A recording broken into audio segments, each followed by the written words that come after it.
Bonsoir et bienvenue à vous en direct sur Public Sénat. Voici les titres du 22h ce soir. Débat accéléré pour loi urgente. Le texte sur le harcèlement sexuel est examiné en ce moment même au Sénat, 2 mois après l'annulation de l'article du Code pénal par le Conseil constitutionnel. Les sénateurs de gauche comme de droite sont mobilisés pour faire avancer au plus vite ce projet de loi. Mais les discussions promettent d'être longues avec plus de 60 amendements déposés. Le gouvernement presse le Parlement. C'est une question de dignité de la personne, insiste la garde des Sceaux, Christiane Taubira. C'est un Premier ministre offensif. Pour sa première prise de parole lors des questions au gouvernement à l'Assemblée nationale, Jean-Marc Ayrault s'est montré acerbe, ironisant sur les revers électoraux de l'UMP et s'exclamant qu'on ne nous fasse pas de grâce la leçon. Alors l'opposition est-elle donneuse de leçons? Posera la question à notre invité politique ce soir, l'ancien président du Sénat et actuel sénateur des Yvelines, Gérard Larcher, dans un instant. Plans sociaux, augmentation des prix du gaz, impôts, efforts pour la réduction des déficits, les temps sont durs, le gouvernement ne le cache pas. Les Français se disent prêts à faire des efforts, mais jusqu'où? La rentrée sociale risque-t-elle d'être moins apaisée que prévu? C'est le débat du 22h. Voilà pour le programme de ce soir. Merci d'être avec nous. Permettre aux femmes victimes de harcèlement sexuel de se défendre devant la justice. C'est l'objet du grand débat qui se poursuit au Sénat. Le gouvernement veut aller vite. Les sanctions sont aggravées, mais la définition du délit reste, vous allez le voir, très complexe. Alexandra Colino. 7 propositions de loi, 63 amendements déposés malgré la réunion d'un groupe de travail. Le consensus tant souhaité par le gouvernement sur le harcèlement sexuel n'a pas été trouvé. Et les discussions dans l'hémicycle aujourd'hui s'annoncent très longues. Pour certains, à vouloir aller trop vite, le gouvernement s'est pris les pieds dans le tapis. Ils payent leurs propres erreurs, à savoir d'avoir voulu passer en force par un projet de loi, de ne pas avoir respecté le Sénat, de ne pas avoir écouté le Sénat qui avait fait un vrai travail de fond. Et cette manière de piétiner encore une fois le Sénat sur ce texte de loi, et je vais faire un rappel au règlement sur les questions d'actualité, pour moi est totalement indécente. Principale pomme de discorde, la distinction de 2 formes de harcèlement, l'une par acte répété dans le but d'humilier, l'autre par le chantage sexuel. À droite comme au sein des associations, on demande qu'il n'y ait qu'une seule définition. Autre désaccord, le risque de requalification d'une agression sexuelle en harcèlement. Sur ce point, la ministre de la Justice s'est montrée rassurante. Ce nouveau délit de harcèlement sexuel est plus étendu que dans les précédentes dispositions. Cependant, il faudra veiller à ce qu'il ne soit pas utilisé pour sanctionner des agissements relevant d'autres incriminations plus graves, notamment l'agression sexuelle ou le viol, comme ce fut déjà constaté par le passé. Les discussions menées sous l'œil attentif des associations s'annoncent vives. Le texte sera néanmoins adopté ce soir ou demain avant d'être discuté à l'Assemblée le 24 juillet. À l'image de la carte judiciaire. La carte militaire avait fait, souvenez-vous, grincer les dents. Cette réforme mise en place sous le précédent quinquennat visait à une meilleure organisation de la défense et à une réduction des coûts. Il s'agissait en fait de fermeture de casernes, de regroupement de militaires et de 54 000 suppressions de postes d'ici à 2015. Alors après une phase de tension, la réforme était finalement passée. Elle est aujourd'hui, vous allez le voir, analysée sans complaisance dans un rapport sénatorial. Les détails avec Fabrice Cunet. Il a fallu près de 3 ans au gouvernement Fillon pour mettre en place son vaste plan de modernisation de la défense. Janvier 2011, les 3 corps d'armée mutualisent leurs moyens de soutien dans 60 bases. À la clé, une économie estimée aujourd'hui à 6 milliards d'euros, la suppression de 10 000 postes et la satisfaction du ministre de la Défense de l'époque, quelques mois plus tard. J'ai effectué une réforme du ministère qui est une des réformes les plus accomplies et les plus achevées qui soit. La réalité du terrain serait bien différente. Dans les villes d'abord qui ont vu partir leur régiment, le traumatisme est toujours présent. Les compensations promises, toujours attendues. À l'exemple de Metz. Par exemple, sur les 1500 emplois administratifs de compensation, il y en a moins de 200 qui ont été réellement créés. Donc c'est dramatique. Grogne aussi et surtout chez les militaires qui dénoncent de graves dysfonctionnements. Ce double constat est partagé par les sénateurs de la Commission de la Défense dans un rapport rendu public aujourd'hui. Il y a un certain nombre de choses qui doivent être améliorées, comme je vous l'ai dit, mais les bases de défense ne souffrent véritablement en ce moment que d'une chose, c'est les crédits qui leur manquent. Dans ces conditions, ce n'est pas la réforme qui serait à revoir, mais les moyens de sa bonne application. Et les sénateurs lancent un avertissement au gouvernement.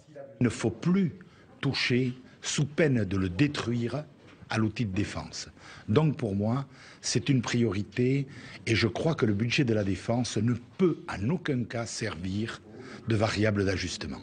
De droite comme de gauche, ces sénateurs demandent au moins un statu quo budgétaire et que les engagements pris soient tenus. Rien que pour 2012, il manquerait déjà 130 millions d'euros dans les caisses.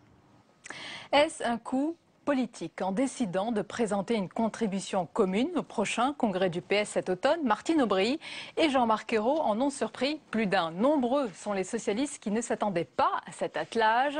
Mais pour la première secrétaire du PS et le Premier ministre, l'objectif est clair, assurer l'unité du parti et couper l'herbe sous le pied à tous ceux qui ambitionnaient de prendre le parti.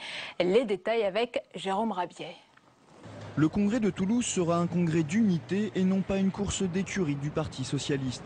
Voilà le message délivré par Jean-Marc Ayrault et Martine Aubry avec leur contribution commune. Un seul mot d'ordre, le soutien au gouvernement. Nous sommes dans la phase, effectivement, de solidarité avec le gouvernement, mais cette solidarité n'exclut pas des débats, des nuances. C'est un congrès dans lequel le débat d'idées se fera par divers canaux, mais ce ne sera pas un congrès de biscotto. Sont visés les quelques ministres qui pensaient compter leurs troupes et mesurer leur popularité grâce à des contributions, voire des motions au prochain congrès. Le message est clair, silence dans les rangs, mais l'aile gauche du parti ne l'entend pas ainsi. Je pense que la méthode choisie n'est pas favorable à l'unité, parce que l'unité ne peut pas être l'alignement. L'unité ne peut pas être « je ne veux voir qu'une seule tête ». Ça n'est pas une décision d'autorité. C'est un travail de conviction qui se construit. Car c'est plutôt quand on n'a pas écouté à l'intérieur et que les gens ont fini par partir que le Parti socialiste s'est affaibli. Candidate ou pas, Martine Aubry fait durer le suspense. Impossible pour de nombreux prétendants de se déclarer sans le savoir. Gaëtan Gors, candidat en duo avec une élue de Paris, s'interroge ironiquement sur la meilleure façon de conserver l'unité du parti. Est-ce que c'est de siffler la fin du débat avant qu'il ait commencé? Ou est-ce que c'est au contraire d'utiliser le débat pour faire de la pédagogie, créer de l'adhésion, faire partager des convictions? Date limite de dépôt des contributions le 18 juillet. On saura alors si la consigne est respectée et qui osera affronter le duo inattendu de la responsable du parti et du Premier ministre. C'est un Premier ministre offensif. Pour sa première prise de parole lors des questions au gouvernement cet après-midi à l'Assemblée nationale, Jean-Marc Ayrault s'est montré acerbe, ironisant sur les revers électoraux de l'UMP et s'exclamant qu'on ne nous fasse pas de grâce la leçon. On l'écoute. Ce dont nous héritons ne nous rend pas la tâche facile. Nous sommes obligés de faire face à un budget sous-estimé. Voilà la réalité. Alors qu'on ne nous fasse pas de grâce la leçon. Notre invité politique, il est ancien président du Sénat. Il a été de nombreuses fois ministre. Il est actuellement sénateur des Yvelines. Gérard Larcher, bonsoir et bienvenue à vous. Bonsoir. Alors, est-ce qu'elle est donneuse de leçons, la droite, comme vient de le dire Jean-Marc Ayrault? Non, elle se devait de rappeler d'abord que nous étions dans un mensonge par omission. Quand on parle de contribution sociale généralisée, moins de 2 mois après la mise en place du gouvernement, après l'élection présidentielle, sujet majeur, sujet qui est un sujet de fond. Comment on finance la protection sociale dans ce pays? C'est un sujet qui mérite un débat. Et en même temps, on voit bien que ce débat, il a été escamoté au cours de l'élection présidentielle. La CSG est encore une piste ce soir. Non, mais attendez, c'est une piste dont on est en train de calculer. Est-ce que c'est 2 points? Est-ce que c'est 4 points? Et on abandonne en même temps toute idée de TVA, anti-délocalisation. Je crois, je l'avais dit au cours des débats précédents, qu'il faut regarder l'ensemble des outils qui sont à notre disposition, l'assiette de ces outils, leurs conséquences notamment sur le pouvoir d'achat, mais aussi la dimension sur un certain nombre de produits importés en dehors des limites de l'Union européenne. La TVA est un impôt plus juste que la CSG. L'impôt, par nature, j'allais dire, nous le considérons comme injuste. Alors pourquoi c'est Il doit être sur l'assiette la mieux répartie. Oui. Il ne doit pas entraver la compétitivité. Et dans un univers qui est très ouvert, il doit plutôt frapper ceux qui ont échappé à l'impôt, c'est-à-dire un certain nombre de produits d'importation. Et c'est un des intérêts de la TVA, notamment anti-délocalisation. Je crois que la CSG est un impôt qui va d'abord peser sur les classes moyennes. Et cet impôt qui va peser sur les classes moyennes, il est, pour un certain nombre de sujets sans doute importants et indispensables. Nous l'avions dit dans le débat dépendance, souvenez-vous. Mais là, l'utiliser comme la seule réponse, au fond, on va matraquer les classes moyennes. C'est encore une piste ce soir, on le rappelle, il n'y a pas de décision, c'est le temps du dialogue social. Qu'on n'en est pas à ce stade-là. Mais Justement, on sait que c'est ce qui va nous arriver. 2 jours de débat, 300 participants, des sujets complexes, un agenda social fixé. Vous qui avez été ministre du Travail, Gérard Larcher, que pensez-vous de la conférence sociale qui s'est achevée hier? Est-ce que c'est un exercice réussi? Je pense que c'est un exercice utile. Il y avait d'ailleurs eu, avant décembre 2007, un exercice un peu différent. On n'était pas 300. J'allais dire, le décor n'était pas le même. C'était le palais de l'Élysée. Ça a été ensuite Grenelle. Et c'était Iéna. Non, ce qui compte, c'est le fond. La méthode, bien sûr, le dialogue social. Ce n'est pas celui qui a porté la loi de 2007 sur le dialogue social et l'agenda social qui vous dira le contraire. Mais il fallait le renouer, le rétablir, le restaurer, ce dialogue. Vous avez entendu ce qu'ont dit les ministres. Il a été bousculé, malmené, ce dialogue? Il y avait eu un dialogue, souvenez-vous, au mois de janvier. Jean-Louis Borloo et moi-même, nous y avions contribué au moment du sommet de crise. Il y avait la nécessité, ce qui est normal, en début de législature, en début de mandat présidentiel, de faire le point sur un certain nombre de sujets. D'autant que sur la question de l'emploi, nous sommes face, j'allais dire, à de très grandes difficultés liées à la crise.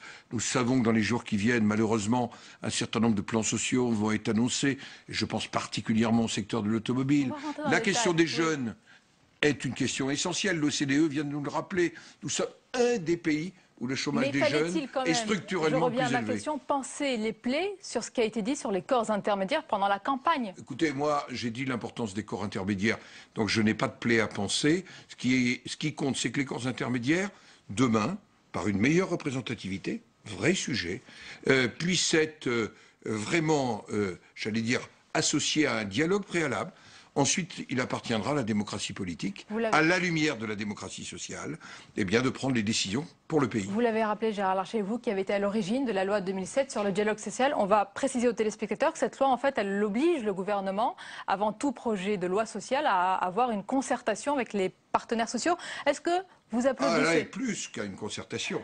Une négociation. Proposer aux partenaires sociaux de négocier et ensuite de proposer un accord. Est-ce que vous applaudissez la démarche de François Hollande qui va plus loin et qui inscrit ce dialogue social dans la Constitution? Je pense que la constitutionnalisation du dialogue social, il est trop tôt. En effet, regardez. Pourquoi? Parce que tout simplement, la question de la représentativité n'est pas encore réglée.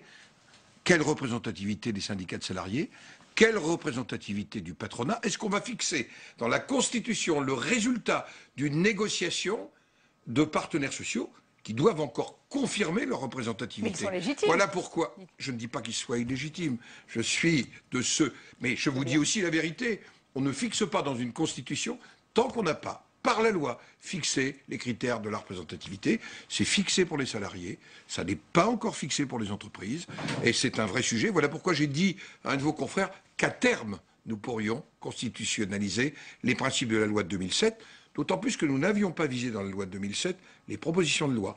Nous l'avions dans un règlement du Sénat porté en application. L'Assemblée nationale nous avait suivis, mais il est vrai que sans doute il faudra ajuster ce texte de 2007 qui se révèle utile, et je suis très heureux. Attendez, vous qui avez été à l'origine de ce texte, il faut des avancées, vous le dites ce soir. Et je pense qu'il faut l'ajuster. Est-ce que c'est une nouvelle ère qui s'ouvre avec une co-gouvernance avec les syndicats et l'État? Est-ce qu'ils vont co-assumer, selon vous, les responsabilités finales? On n'est pas dans le tripartisme en France. Et c'est la démocratie politique qui l'emporte en dernier recours. C'était un débat que nous avions eu avec la CFDT et le MEDEF en 2006 sur ce sujet. Je crois qu'il y a une hiérarchie, non pas des normes là, mais il y a une hiérarchie dans la démocratie. Mais il est essentiel que la démocratie politique soit éclairée par la démocratie sociale. C'est-à-dire par les réalités. Voilà pourquoi la notion de discussion, de négociation, et au bout du compte, sur les grands sujets, il appartient au Parlement. Mais vous connaissez bien les syndicats. Est-ce qu'ils vont assumer de prendre des décisions fortes et parfois même qui gênent leur base? Voilà pourquoi je pense que sur un certain nombre de sujets, il faut préserver la démocratie politique. Est-ce qu'on fait la réforme des retraites uniquement dans un accord social entre patronat et salariés? Non, je crois que c'est un vrai sujet de société, car c'est le modèle social. Et au fond, c'est la démocratie politique qui est responsable du modèle social. Mais le modèle social se construit aussi dans la négociation, dans le dialogue, dans le paritarisme. J'allais dire à chacun sa place. Et à chacun son rôle. Voilà pourquoi je me réjouis de l'agenda social, mais je rappelle la primauté de la démocratie politique. Alors nous allons parler de votre parti, Gérard Larcher, dans la course à la présidence de l'UMP. Vous avez donc fait votre choix. François Fillon, qu'a-t-il de plus à vos yeux que Jean-François Copé pour remporter cette élection à la présidence de l'UMP? Tout simplement, de c'est pas remporter une élection pour moi qui épuise mes références dans le gaullisme social. C'est autour des valeurs que nous avions partagées en 2002, des valeurs de liberté, de responsabilité, de solidarité, l'équilibre entre la France-nation et l'Europe, que je me retrouve.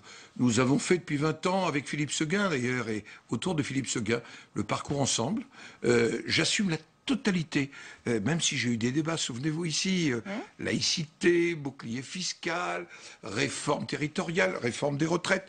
J'ai eu des débats, j'assume parce que je pense que l'acquis du quinquennat est un acquis positif pour le pays, l'héritage des 5 ans de Nicolas Sarkozy et de François Fillon. Et je pense que François Fillon, il a une capacité à rassembler, et il a une capacité à rassembler à un moment où nos compatriotes reste extraordinairement inquiet. Voilà pourquoi il les rassure aussi.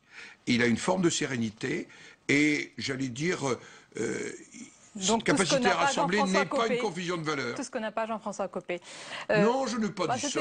Vous savez, ma question, qu'a-t-il de plus? Je ne vis pas un débat naturel dans un grand parti politique après un double échec électoral, après aussi les échecs dans les élections territoriales.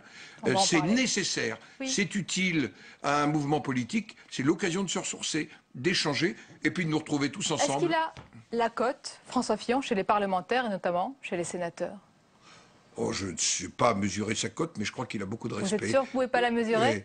Il a beaucoup de respect. Est-ce qu'il est prévu qu'il réunisse, grâce à votre aide, peut-être ses soutiens ici, comme il l'a fait à l'Assemblée nationale? Écoutez, il y avait des sénateurs dans le petit cercle à l'Assemblée nationale, mais François Fillon n'est pas un homme, j'allais dire, à s'enfermer sur un cercle. Il a envie de rassembler très largement. Et il doit parler aux adhérents aussi de la formation politique. C'est essentiel. Ça n'est pas qu'une affaire de parlementaire, un parti politique. Un parti politique, ça doit puiser, j'allais dire, dans les racines des adhérents, sur tout le territoire, des adhérents différents, avec des histoires différentes, qui vont des gaullistes sociaux à des souverainistes, à des libéraux, à des centristes, et d'aller puiser un petit peu les attentes, et la volonté et les idées. Donc il aille sur le terrain. Alors François Fillon et Jean-François Copé pensent à 2017. Et vous, personnellement, Gérard Larcher, est-ce que vous pensez à 2014 ? C'est l'année du renouvellement du Sénat. Ce n'est pas uniquement renouvellement du Sénat, c'est que je crois que c'est l'occasion, j'allais dire, pour notre formation politique, pour nos amis centristes, pour un certain nombre de ceux qui partagent notre conception de la société, et tout simplement de reprendre, j'allais dire, des liens avec le territoire que nous avons progressivement on a du mal à croire que vous ne perdu. pensez pas à l'éventualité d'une reconquête du Sénat perdu. Mais ça n'est possible, démocratie au suffrage universel indirect, que par la reconquête de communes. C'est bien sûr l'objectif que nous nous fixons, c'est un objectif collectif, et c'est un objectif dont le Sénat sera ou non le reflet à l'automne de 2014. Avant 2014, il y a 2013 et une réforme des territoires promise par François Hollande. Cette réforme va s'inspirer des États généraux de la démocratie territoriale à venir en octobre à l'initiative du président Jean-Pierre Bel. On va l'écouter justement sur ce sujet. Il faut aller vers une véritable décentralisation avec une clarification des compétences. Nous avons questionné tous les élus locaux, 450 000 en France. Nous avons plus de 20 000 réponses qui sont parvenues et nous allons très rapidement mettre en place dans les départements et ensuite sur Paris les états généraux de la démocratie territoriale. Gérard Larcher, est-ce que vous saluez l'initiative, la méthode? Écoutez, nous l'avions pratiqué avant, puisque le premier qui l'a fait, c'est René Monory et Christian Poncelet. Moi-même, j'ai été à la rencontre de toutes les associations de maires. Je pense que c'est un débat qui va être utile. En tous les cas, j'organiserai dans mon département ce débat. J'irai dans d'autres départements à l'invitation et je participerai naturellement aux États généraux. Vous dites qu'il est utile. Est-ce qu'il le faut, ce grand débat avec les élus? Parce que là encore, il faut restaurer. Il est toujours utile de débattre avec les élus, d'autant plus qu'on annonce aux élus une grande période de vache maigre. Souvenez-vous des cris d'orfraie quand François Fillon avait annoncé le gel des dotations aux collectivités territoriales. indispensable dans la situation, j'allais dire, économique et financière du pays. Les collectivités territoriales doivent participer au redressement du pays. C'est quelque chose qu'il faut assumer en responsabilité. Oui, mais à l'époque, M. Bell n'avait pas tout à fait le même sentiment. Les élus pensent qu'il faut restaurer ce dialogue parce que ce dialogue a été mis à mal sous le précédent quinquennat. Ils n'ont pas été assez entendus par Nicolas Sarkozy. Vous le reconnaissez, je crois. Écoutez, ça n'a pas empêché ces mêmes maires de réélire Jacques Pélissard, président de l'Association des maires de France. Ça a fait basculer le Sénat. Mais, bien sûr, sur le terrain, nous avons entendu, je l'avais dit très clairement, que la réforme, pour partie, n'avait pas été comprise, même si elle a dans cette réforme des choses tout à fait essentielles, sur lesquelles je crois on ne reviendra pas. L'achèvement de l'intercommunalité, une réflexion sur les compétences entre les départements et les régions, et puis la nécessité, pardonnez-moi, les collectivités territoriales, l'exemple espagnol nous le démontre ô combien, ne peuvent pas être en dehors de l'effort de redressement d'un pays. Gérard Larcher, merci. Vous êtes donc déjà en route pour 2014. Oui, ce que je voudrais surtout, c'est que le Sénat ne soit pas abaissé. La semaine dernière, j'ai été très triste de voir le Sénat privé, alors qu'on est à l'aube d'un nouveau quinquennat, d'un premier gouvernement de ce quinquennat. J'allais dire, il n'y a pas eu de vote à l'issue de la déclaration de politique générale. J'allais dire, j'ai eu le sentiment que ça n'était plus la Haute Assemblée, ni la Basse Assemblée.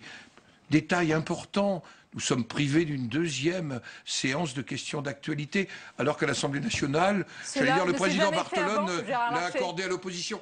J'ai envie que le Sénat, quelque part, préserve son autonomie. C'est dit. Merci beaucoup d'avoir été notre invité. Merci de m'avoir invité. La suite du journal dans un instant, le débat d'éditorialiste du 22h. Mais d'abord, nous allons parler d'une famille politique qui est sortie affaiblie des élections présidentielles et législatives. Il s'agit du centre.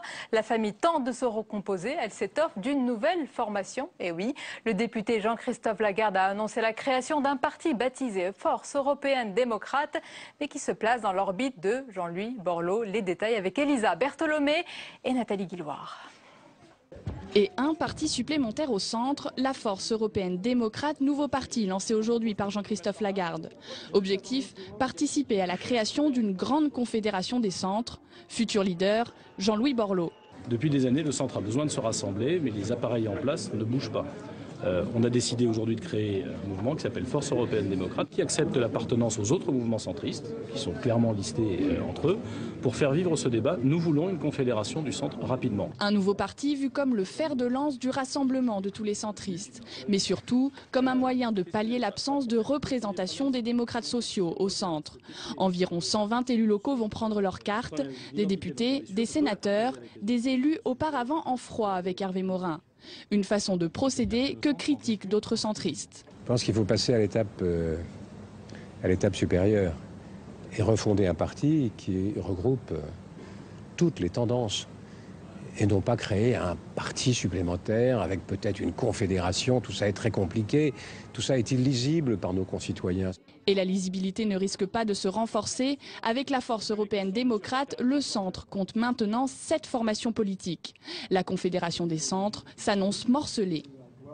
Et pour commenter toute l'actualité politique et économique ce soir, nos invités, Bruno Jeudi, bonsoir. Bonsoir. Bienvenue à vous, vous êtes rédacteur en chef du service politique au Journal du Dimanche. Avec nous également Laurent Geoffrin, bonsoir. Bonsoir. Bienvenue Laurent, directeur de la rédaction du Nouvel Observateur. Avec nous également notre chroniqueur Jean-Louis Gombault. Bonsoir. Bonsoir Jean-Louis. Et le caricaturiste à Charlie Hebdo, notamment T-News, bonsoir. Bonsoir. Bienvenue. T-News, on va d'abord parler, messieurs, du temps long du gouvernement. Après la grande conférence sociale, le gouvernement a donc fixé un agenda social, donné rendez-vous pour un grand bilan dans un an. Bruno Jeudi, la droite moque à la fois les délais et la méthode. Il parle de commissionnite, tellement il y a de commissions pour prendre des décisions. C'est le cas? Il y a beaucoup de commissions, effectivement, mais je ne sais pas si elle a raison, la droite, pour le coup, de se moquer, parce qu'au fond, la période est compliquée. Ce qui est devant le gouvernement est sans doute une des périodes les plus difficiles, hein, comme l'étaient les derniers mois du quinquennat Nicolas Sarkozy. Il y aura besoin des partenaires sociaux et, au fond, un président qui arrive avec un gouvernement neuf, tenter de mettre tout le monde autour d'une table, c'est le minimum qu'on puisse attendre. Maintenant, il faudra voir le choix, c'est quand même le temps long, et c'est vrai qu'il y a quand même peut-être une lacune dans tout ce qui a été présenté et tout n'est pas jeté, notamment sur les plans sociaux qui vont arriver, qui arrivent déjà cet été. Et là, on a l'impression que la politique de l'emploi tarde un peu à se mettre en place. C'est un peu la faiblesse du dispositif qui a été présenté cette semaine. Pour le reste, bon, c'est un choix. Il faudra juger ça sur la durée. C'est la social-démocratie qui s'installe. Est-ce qu'on a le temps, Laurent Geoffrin? Est-ce que ce temps long peut résister aux impatiences, aux urgences? Je trouve que c'est un peu long. Ah, vos réponses m'étonnent. Non, c'est vrai. Parce que je comprends bien qu'il faille se concerter. Avant, on le faisait sans doute pas suffisamment. Mais la crise est quand même très grave. Il y a des dossiers sur lesquels on sait ce qu'il faut à peu près faire.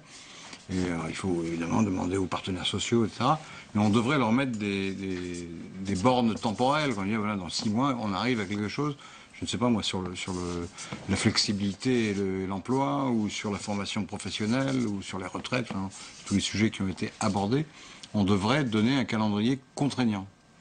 Jean-Louis, il manque ces caps, ces bornes, ce calendrier, parce qu'on avait surtout cru qu'on avait l'agenda social. Surtout qu'on traite de dossiers qui ne méritent pas le même temps de traitement.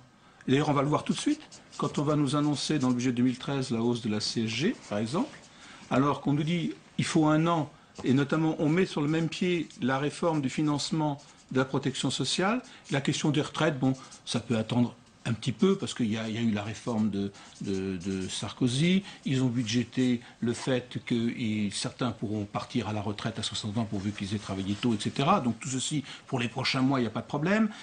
Ça mérite une réflexion en profondeur. Donc il y a des commissions qui traitent de dossiers urgents et d'autres un petit peu moins urgents. Pour la formation professionnelle, c'est évidemment très important, mais ça peut encore... Mais la question de la réforme et de la compétitivité, c'est une question urgente.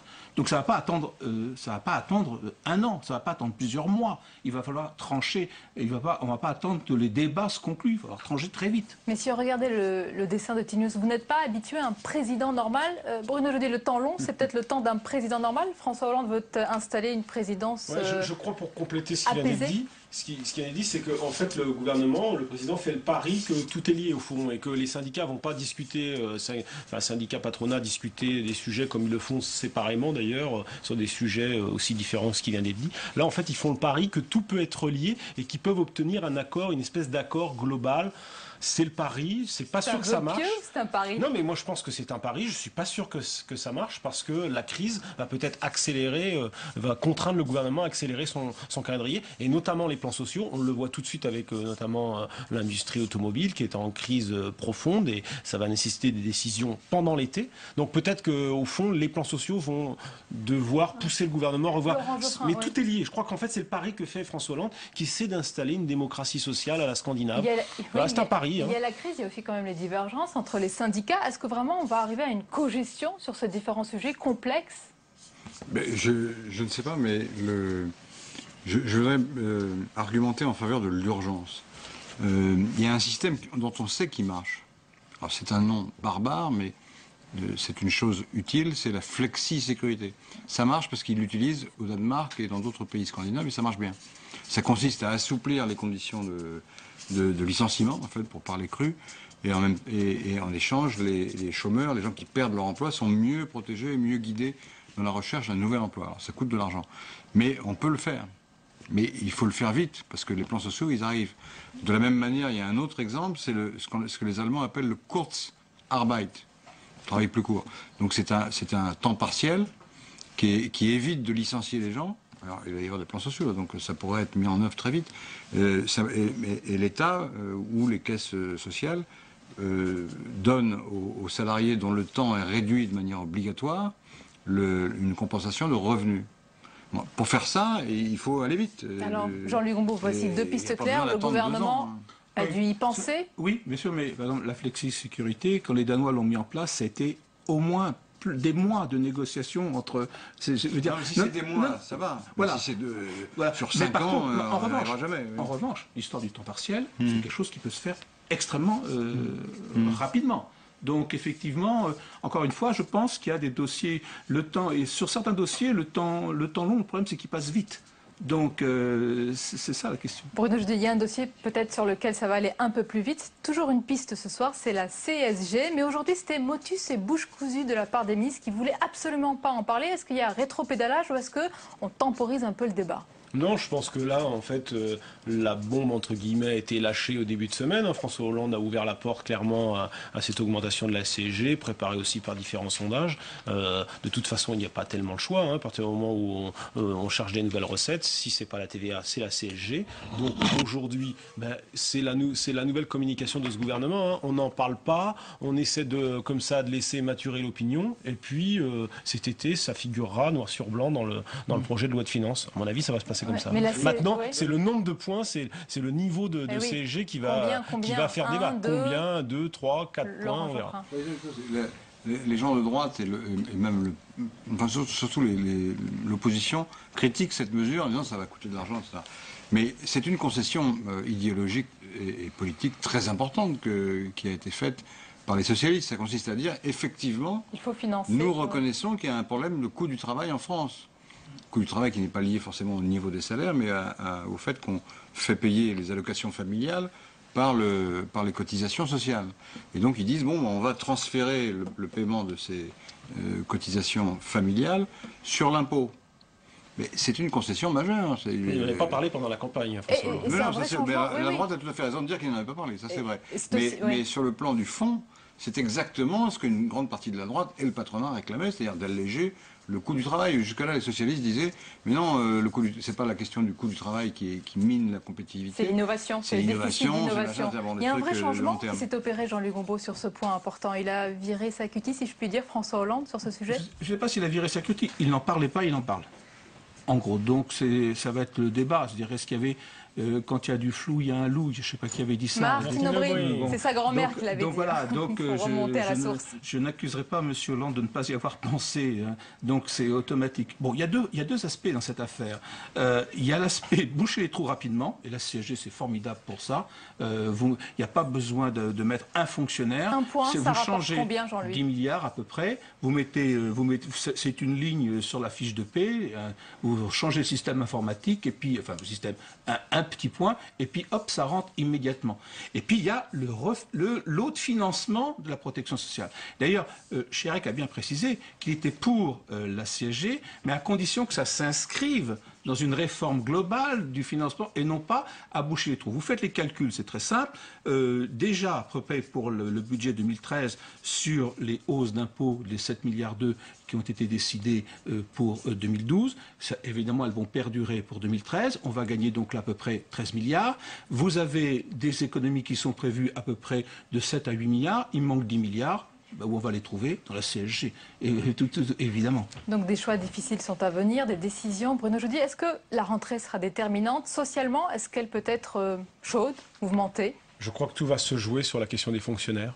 C'est-à-dire qu'en fait, c'est aussi l'un des paris de la conférence sociale, ménager les syndicats, certains syndicats très forts dans la fonction publique, et tout le pari est là, puisqu'avec ce qu'annonce le gouvernement, en gros, il y a les ministères qui sont préservés, il y a ceux où on va réduire le nombre de fonctionnaires de manière importante, sans doute autour de 2 sur 3, et donc la question elle sera là, est-ce que les fonctionnaires descendront dans la rue à l'automne? Une grande partie du pari du gouvernement se joue là, surtout que ça peut amalgamer avec les plans sociaux dans la voiture, dans différents secteurs. Alors sur ce sujet, je vous propose d'écouter la réaction d'Olivier Besancenot, on en parle juste après. Il y a des conférences sociales qui sont faites pour satisfaire les attentes populaires, notamment sur l'emploi, les salaires, les retraites, et puis il y a des conférences sociales qui cultivent l'attentisme dans les couches populaires. C'est-à-dire qui, par le biais du dialogue social, cherchent à déverrouiller tout ce qui pourrait être une rentrée sociale un petit peu mouvementée. Donc je crois que le mouvement social serait bien inspiré de s'intéresser peut-être un peu plus à la rentrée sociale qu'à ce sommet social qui, à mon avis, va pas être difficile à grimper pour le MEDEF. Laurent Geoffrin, l'extrême gauche parie sur une rentrée sociale mouvementée, chargée. L'extrême gauche parie sur une rentrée sociale mouvementée depuis 1920, oui. Tous les ans. Et donc il n'y a pas lieu de s'inquiéter plus mais que d'habitude. Cette année, c'est Laurence Parisot qui prédit aussi une rentrée mouvementée en parlant de dépôt de bilan massif aussi. Elle se joint au concert des voix de l'extrême gauche. Elle n'en tire pas les mêmes conséquences. Mais... c'est sûr. Jean-Luc Gombault, sur cette rentrée. Je pense que ça va, les fonctionnaires, c'est évidemment très important. Chaque année, on se pose la question de quelle va être la conjoncture à la rentrée. Et on sait qu'elle sera mauvaise. Là s'ajoute un deuxième aspect. Qu'est-ce qui va advenir de toutes les décisions qui ont été prises sur l'Europe? C'est-à-dire qu'effectivement, ça va être un facteur de perturbation, de qualité de la rentrée de septembre-octobre. J'ajoute aussi que, vu les intempéries, les gens ne vont pas rentrer avec le moral parce qu'ils risquent de passer de très mauvaises vacances. Donc déjà, ils vont démarrer avec le moral à zéro. De là à penser qu'il va y avoir une rentrée sociale mouvementé. Monsieur Météo aussi, parfois, ça lui arrive. Ça joue. Sans carte, pour le mois de juillet, c'est déjà mal engagé. Pour le mois d'août, ça peut s'améliorer. Ça joue sur le moral. Ça joue sur le moral quand même. Bon, c'est marginal, je suis d'accord avec ça. Mais de là à dire qu'il va y avoir des mouvements sociaux du type extrêmement intense, ça me semble parfaitement exagéré. Il y a un point d'interrogation. Est-ce que, par contre, le désarroi, le pessimisme, le moral à zéro, ça, je pense que c'est plutôt ça qui guette cette rentrée dite sociale. Je voudrais qu'on parle aussi de l'opposition. Bruno Jeudi, où est-ce qu'elle est, cette opposition ? Elle est bien installée dans l'opposition et surtout là maintenant elle s'est bien recroquevillée sur elle puisqu'elle se cherche un leader et puisqu'il n'y a plus de leader naturel comme l'avait dit François Fillon, donc il va y avoir une bagarre pendant 3-4 mois. Je suis pas sûr que ça passionne beaucoup les Français. Mais qu'est-ce qu'ils ont du mal à traîner, à endosser ces habits d'opposants?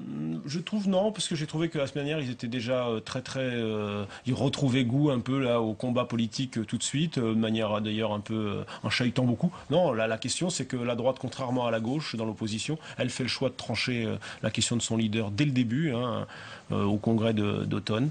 Voilà, ça va jouer entre François Fillon et Jean-François Copé, normalement. C'est le poste de meilleur opposant ?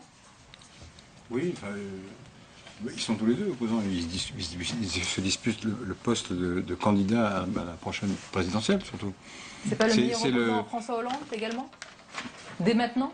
Oui, parce que chacun veut apparaître comme étant le plus agressif ou le plus pugnace, en tout cas. Oui, mais souvenez-vous, en 2007, dès l'été, les socialistes ont repéré la faille très tôt. Ils avaient parlé du paquet fiscal, ils ont dénoncé les cadeaux aux riches pendant très longtemps, tout le quinquennat.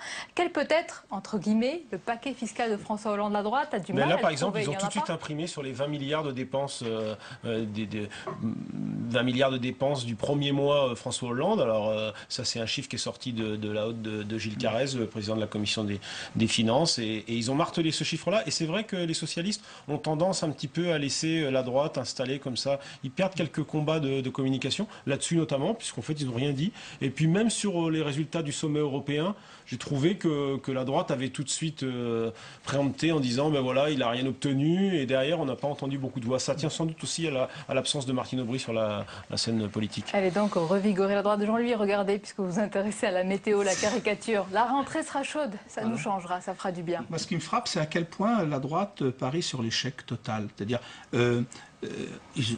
à terme, ils ont peut-être raison, parce qu'en fait, on est en pleine incertitude, on ne sait pas. Mais au lendemain du discours de M. Hérault de politique générale, M. Fillon a dit ça va être la catastrophe. Qu'est-ce qui, dans ce discours, peut laisser penser qu'il y aura peut-être une catastrophe? Nous n'en savons rien. Mais qu'est-ce que dans le discours, où y a-t-il une catastrophe dans le discours? On fait la conférence sociale, c'est du cinéma.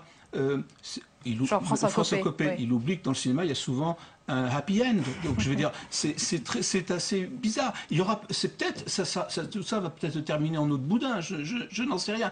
Mais cette façon de prévoir systématiquement, dès le départ, qui vont échouer, et ça reflète une sorte de pessimisme. Mais est-ce que ça ne reflète pas ce que la gauche faisait aussi sous le précédent quinquennat? Est-ce que c'est pas la monnaie de la pièce? C'est peut-être que c'est le moyen de s'opposer. La gauche craignait que Sarkozy réussisse. Aussi. Ils espèrent qu'ils échouent. Mais si on va terminer, je vous propose... On s'est rendu compte qu'il ne pourrait pas. T-News. Oui, c'est vrai. Je vous en prie. Dites-moi. Je disais très vite, on s'est rendu compte qu'il ne pourrait pas. On va terminer, nous, par la revue de presse de vos hebdos à paraître demain. On va commencer, vous allez me dire ce que vous en pensez, par Le Point, qui titre sur cette question hautement philosophique. J'attends pas de votre part une réponse, ne vous inquiétez pas. Y a-t-il un Dieu, Laurent Geoffrin? Ce serait compromettant de répondre. Hommes de science et de foi s'affrontent sur l'origine de l'univers. Et puis à lire dans votre hebdo tout autre chose, et peut-être, c'est plus politique, cette confidence du fils de François Hollande au sujet du tweet de Valérie Trierweiler. La compagne de son père a, dit-il, détruit l'image normale qu'avait construit le président de la République, selon Thomas Hollande. Ça m'a fait de la peine pour mon père. Il déteste tellement que l'on parle de sa vie privée. Le fils aîné du chef de l'État décrit un François Hollande ahuri par le tweet de sa compagne soutenant Olivier Falorni face à Ségolène Royal.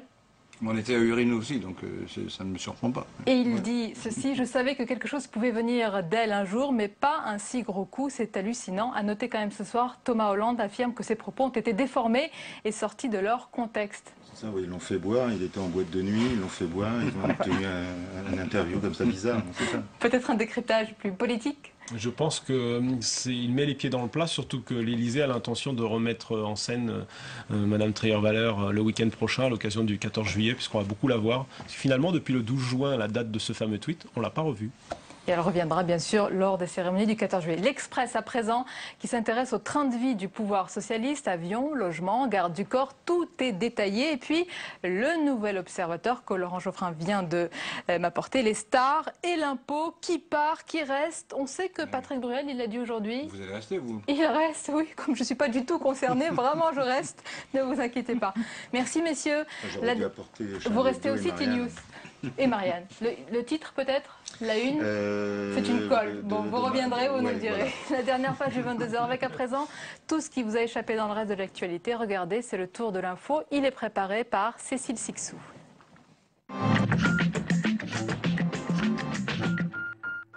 Coup dur pour les Espagnols qui vont de nouveau devoir se serrer la ceinture. Mariano Rajoy a annoncé aujourd'hui un nouveau plan de rigueur. Objectif, économiser 65 milliards d'euros d'ici 2014. Parmi les mesures phares de ce plan, une hausse de la TVA. Je sais que les mesures que nous prenons et que nous allons prendre font mal à tout le monde et à tous les individus, qu'ils soient consommateurs, retraités, femmes au foyer ou autres. Parallèlement, des incidents ont éclaté dans les rues madrilènes entre des mineurs et les forces de l'ordre. En grève depuis 2 mois, les mineurs protestent contre la réduction des aides publiques qui menacent, selon eux, la survie économique de régions entières. Le directeur de vol, c'est le nom d'un des instruments de pilotage défaillant sur le Rio-Paris qui s'est crashé en 2009 et qui pourrait bien embarrasser le constructeur Airbus. Apparemment, dès 2010, soit dès le début de l'enquête, le géant aéronautique savait que l'indicateur fonctionnait mal, mais n'a rien dit. Or, la semaine dernière, le bureau d'enquête et d'analyse confirmait bien le dysfonctionnement de cet instrument de son rapport final.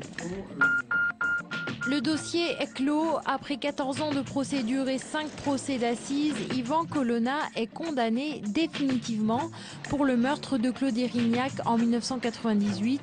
La Cour de cassation a rejeté son pourvoi. Un soulagement pour les familles du préfet assassiné. C'est fait aujourd'hui, c'est enfin le soulagement pour la famille et le sentiment que la justice a été rendue comme elle devait l'être. Ivan Colonna clame toujours son innocence. Il va saisir la Cour européenne des droits de l'homme. On n'en a pas entendu parler, mais ces derniers mois, l'Élysée a été la cible de cyberattaques. Les conséquences de ces agressions informatiques sont d'une telle ampleur que les services gouvernementaux ont dû reconstruire de fond en comble le système d'information du palais présidentiel. Le sénateur Jean-Marie Bockel doit rendre un rapport la semaine prochaine sur ce thème. Il dénonce déjà une défense informatique inadaptée.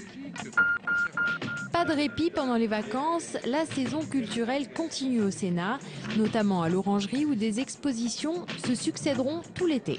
L'été du Sénat, c'est une grande manifestation culturelle avec des tableaux, des peintures, des sculptures à l'Orangerie, au pavillon d'Aviou, pour montrer que la culture est un art universel et que la culture doit se diffuser le plus largement possible.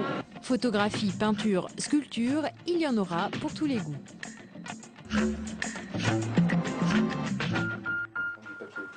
Et on arrive à la fin de ce journal. On va montrer le dernier dessin de TNews. Oui, c'est vrai, c'est vrai. On part en vacances demain. Merci TNews, nous aussi. C'est la fin de ce journal. À suivre votre émission Déshabillons-les. Et donc à demain, parce qu'il reste encore demain, et avec plaisir.